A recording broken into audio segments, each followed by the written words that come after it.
Hello. Today we're going to be going over Chapter 12, which is comparing independent means. In this first video, we'll be going over paired and independent samples, exploratory and descriptive statistics, and inference about the mean difference.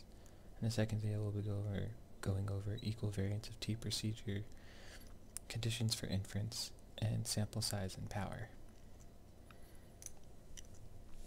So, in the previous chapter, in Chapter 11, we went over single sample, one groups, and then paired samples, two groups with each data point and a sample uniquely matched to a point in the other, analyzed with paired differences. In this chapter, we'll be going over two independent samples, two separate groups, no matching or pairing completing, just separate groups. As a reminder, an independent variable is one whose variation does not depend on that of another. So it's completely independent. It doesn't depend on something else to influence it or not. Lately, we've been doing quantitative outcomes with one sample or two samples. In the previous chapter, like I said, we did paired samples, and now we're going to be moving to independent samples. So here's just a little flowchart that might help make sense of everything that's going on. So what type of samples are these? If you were to measure vitamin content in loaves of bread and see if the average meets a national standard, what type of sample do you think that is? Or another question is, compared vitamin content of bread loaves immediately after baking versus values in the same loaves 3 days later, or compare vitamin content of bread immediately after baking versus loaves that have been on the shelf for 3 days. Give it a second to think about it. And the first one is a single sample, the second one is a paired sample, and the third one is independent sample. The difference between 2 and 3 is, remember, we're baking versus values in the same loaves. That's the key word there, we're using the same loaves, whereas the other ones we're comparing it to different loaves, so they're independent from what you're baking currently. So here's an illustrated example of cholesterol and type A and B personalities. We'll be showing you SPSS screenshots from it. However, I believe going forward we're just going to stay in Excel and not completely move to SPSS to really confuse everybody. So we'll be staying in Excel, and I'll show you how you find the information that they're providing you in Excel as well. Probably in the second video, I'll show you everything in Excel, as well as screenshots from SPSS. So here we have this illustrated example. So do fasting cholesterol levels differ in type A and type B personality men? So they collected from group A is type A personality and group 2 is type B personality, and the cholesterol levels, and want to measure the difference between them. So if you're to put in the SPSS, you'd have your cholesterol column and then your group 1 column, and then going down further you'd have your group 2 column. So the second part of Chapter 12 kind of talks about exploratory descriptive methods. This is going to be a little bit of a review. So as you can see, we have a stem and leaf plot, side-by-side stem and leaf plot here, where you can kind of look at the shape of the distribution, and if there were any outliers. This one might look like an outlier, but it's probably not, because remember, we're just dealing with 1, 2s, and 3s here, so it's probably not an outlier, but we could calculate for sure by figuring out the interquartile range, finding your fences, your upper and lower fences for the group, and determining if you have any outside values, but I don't believe this one would actually get be an outside value. If you look, they're fairly symmetrical in shape, and that's all I got right now for this one, because I know we're going up right next to the next one. We have our box plot, so this is another great way to look at data. As you look at data this way, you can see that our average is higher in group 1, but our spread is a lot shorter compared to group 2. Group 2 has definitely a bigger spread, but a lower average value. which is exactly what we say here. The location of group 1 is greater than group 2, and the spread of group 2 is larger than group 1. Both fairly symmetrical. Outside values in each, no major departures from normality. If you were to take these groups and put some summary statistics next to them, both had 20 people in them. The mean for group 1 and group 2, and the standard deviation for group 1 and group 2. So now we get into 12.3, which is inference about a mean, the difference, the notation. So once again, it's kind of maybe a little review, but a good reminder that when we use barometric statistics, these are the notations and symbols we'll be using, which are capital N's for number of people in the group, or mu, which is the average of a population. We use mu over x bar, which is the average of a sample set. And then we have our standard deviation of sigma as a population, or just S for our sample. So this is just, remember what notations we use for different groups that we're using. And really we're going to start looking at, if we were to take the difference between our average of group 1 and group 2, is this the good point estimate of our mu1 minus mu2. So what we're going to do is calculate how precise is our x bar 1 minus x bar 2 as an estimator of mu1 minus mu2. In order to do this, we have a standard error of the mean difference. So we have to calculate the standard error of mean difference, which we do the standard error of x bar 1 minus x bar 2, which equals the square root of our standard deviation 1 squared over n1 plus the standard deviation of the second group squared over the population, or the sample size of n2s. So standard error of the mean difference. There are two ways to estimate the degrees of freedom for our standard error.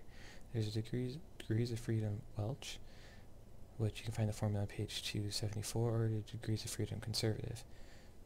Important note going forward, we'll just be using the degrees of freedom conservative, because the degrees of freedom Welch will be a lot harder to calculate without computers.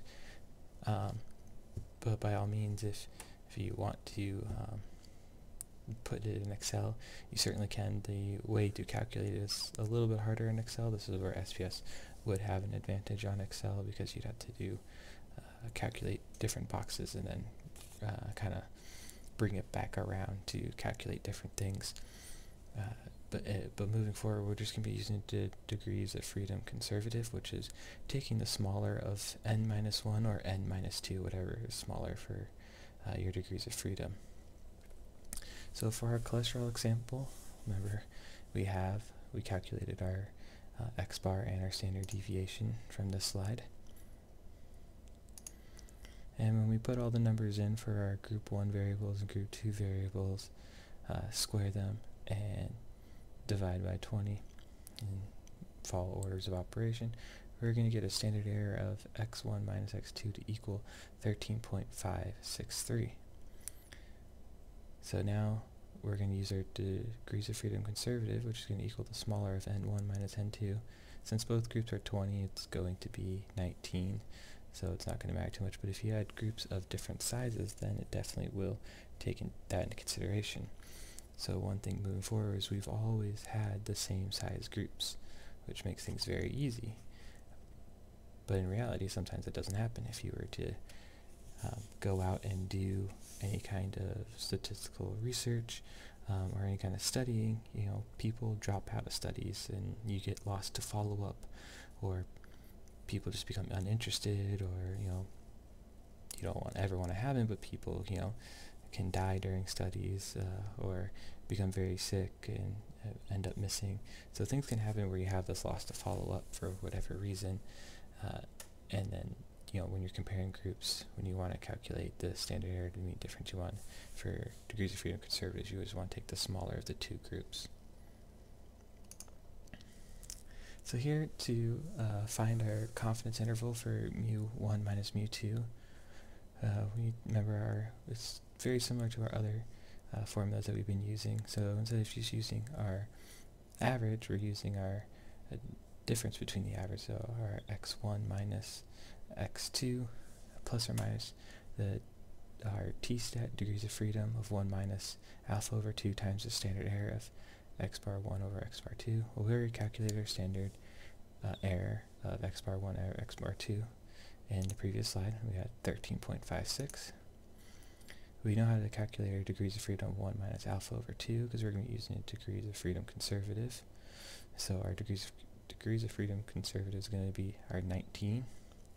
However, remember, if depending on the two groups you're measuring, you're going to take the smaller of the two. Since both groups were the same, it doesn't matter, so we're going to use 19. When we start plugging all our information remember, we find the degrees of freedom of your t in the back of the book in table C.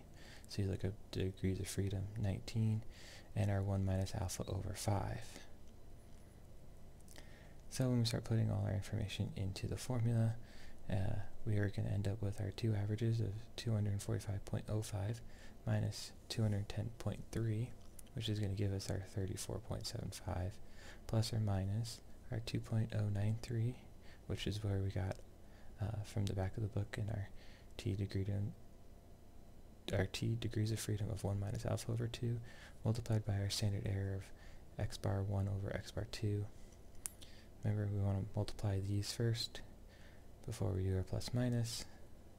When you take our 34.75 plus or minus 28.38, we get our 6.4 to 63.1, and that is our confidence interval for our mu1 minus mu2 for our independent samples. Remember, this is how we're determining a confidence interval for independent samples. Once again, comparisons for confidence interval formulas. So we have our point estimate plus or minus our t-value times our standard error. So depending on the type of sample you're looking at, either a single, pair, independent sample, and what point estimate you're using. You're either using the average or the average difference with our x bar subscript d, or x bar 1 minus x bar 2, the difference between our two averages. Degrees of freedom for t, either n minus 1 for single or paired, or for our independent samples for confidence intervals, we're going to take the smaller of n1 or n2 minus 1. Our standard error is always pretty much going to be your sample, or your standard deviation divided by your square root of n, and depending on what type of sample you're using, you're either using the standard error or the standard error of the difference if you're using paired, or you're using the standard error between the two independent groups you're comparing, like the problem we just went through. The next slide talks about hypothesis testing, but I'm going to stop us here and carry that on to the next video. Once again, this video is kind of a little bit of like a half step between us looking at independent groups and different sample sizes within the groups to determine a proper confidence interval for mu. And then when we do for independent mu, it's mu1 minus mu2 variables. And this is just kind of getting us really prepared for when we hit chapter 13 and we start doing ANOVA testing, which is, when we're starting to compare several different means from 2 or more groups, so 3, 4, 5, 6 groups, and sometimes these groups always don't have the same number of people in each group all the time. So this is kind of us slowly working our way there. So we did our single paired groups, and then we did our matched paired groups, and now we moved into our independent groups. Alright, I will see you all in the second video.